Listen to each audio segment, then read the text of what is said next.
तपाईँहरू सबैजनालाई राधे राधे साथीहरू। म चाहिँ अहिले तपाईँहरूलाई अपडेट गर्दैछु। म चाहिँ अहिले छु हस्पिटलमा, विराटनगर बिस्ता टिचिङ हस्पिटलमा छु। मेरो आमाको लागि हस्पिटल आएको छु।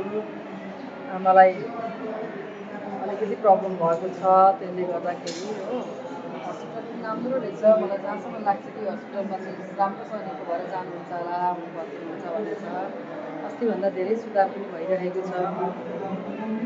हस्पिटल पनि राम्रो छ, सफा छ, हाइजेनिक छ र एकदमै क्लिन रहेछ। म फर्स्ट टाइम यहाँ आएको, यो हस्पिटलमा कहिले आएको पनि होइन। हस्पिटलको तल लोकेसन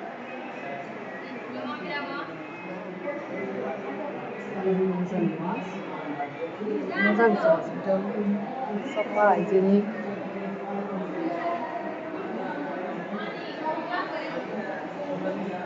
अहिले अलिक सुधार हुँदैछ। हामी पनि 4-5 दिन भइसक्यो बसेर। हस्पिटल चाहिँ यही हो, हेर्नुहोस्। यो चाहिँ 5th फ्लोर हो।